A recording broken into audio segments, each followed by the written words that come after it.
Fields is fine as a quarterback because he has the ability to take off and run. And you know this as being a person who lives in Chicago, and I lived in Chicago for a couple of the Fields years.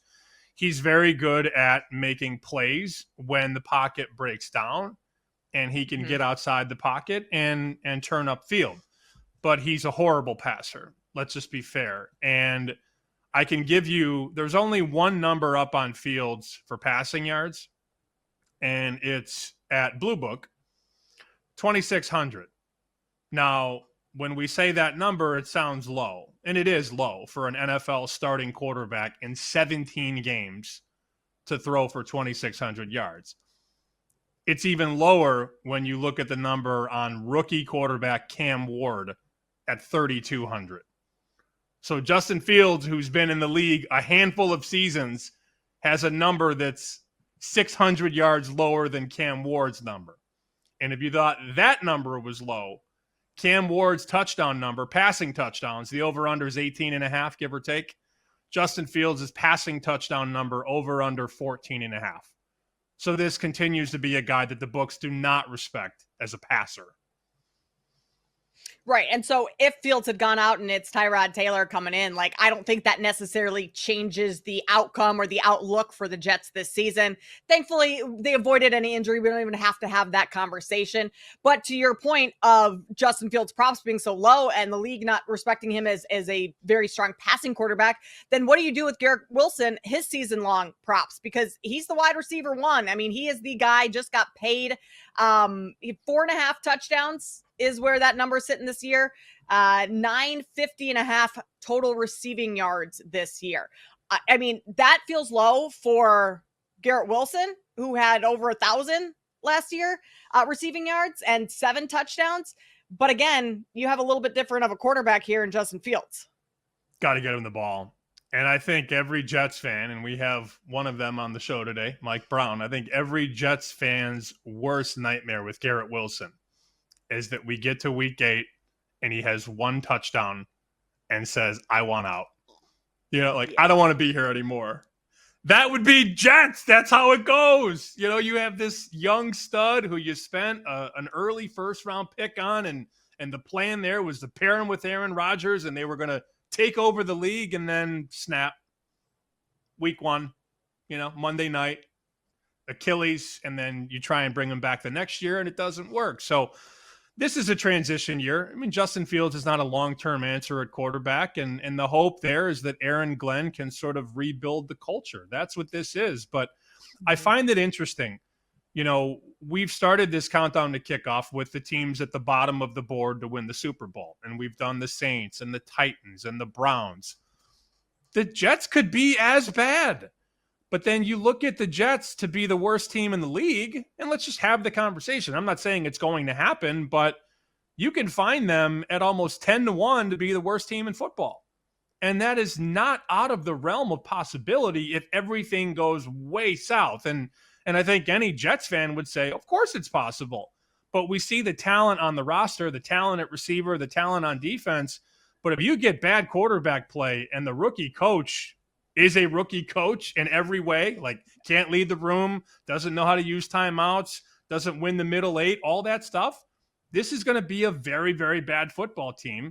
And you look at their win total, it's 5.5. So of course they could be the worst team in the league. And it's almost 10-1. That's actually kind of intriguing, 10-1 for worst team in the league.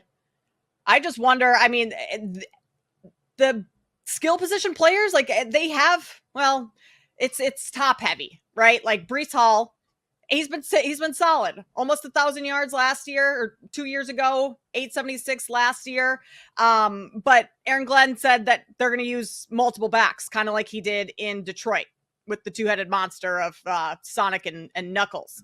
And so you have Braylon Allen, which then, like Breece Hall props, I think you have to go under on pretty much everyone across the board because it all starts with your quarterback. And I'm not sure he's going to win you all that many games, which means you're probably not scoring, which means you're probably not moving the ball downfield quite as much.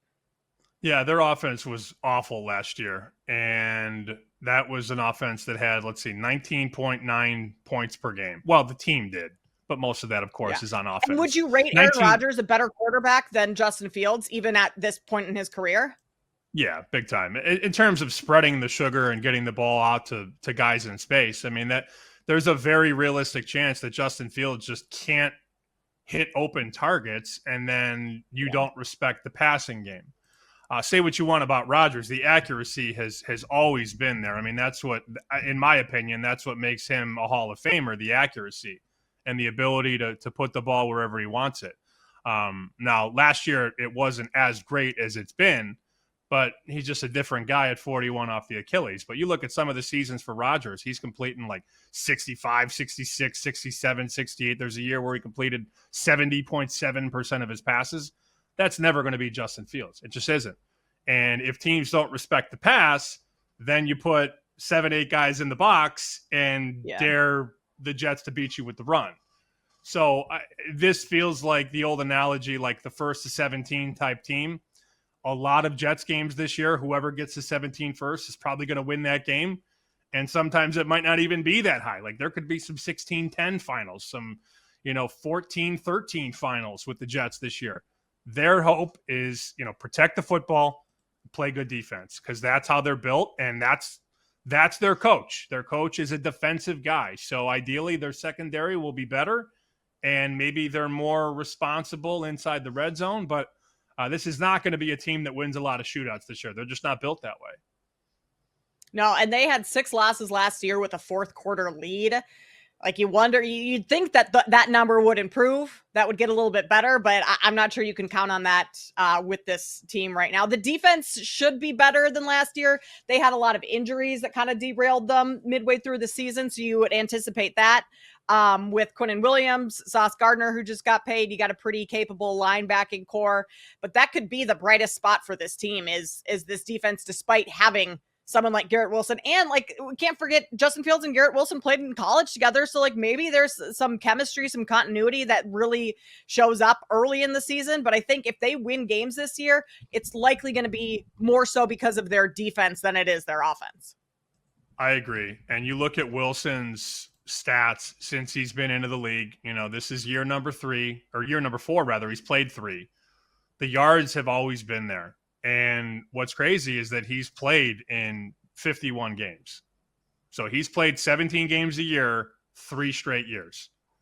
That's durability, the definition of durability, right? And staying on the field. Now, he only started 12 games in 22, but he played every game.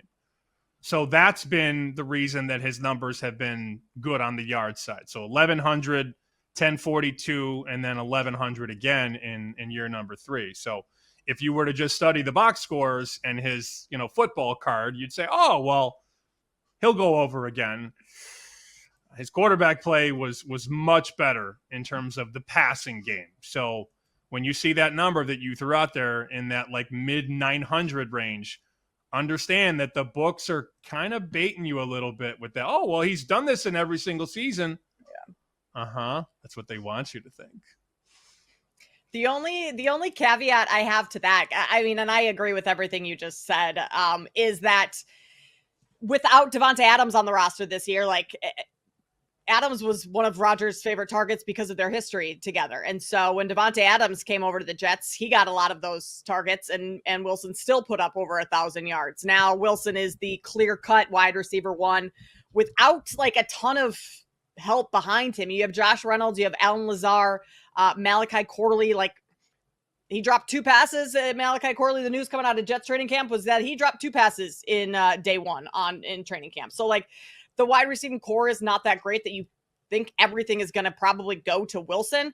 And if you look at what Justin Fields did in Chicago his last year, DJ Moore, 8 touchdowns with Fields in 2023. DJ Moore was top 10 in PFF grade at the wide receiver position. So like there is a little bit of a path or a little bit of a vision to how Garrett Wilson can have success this year.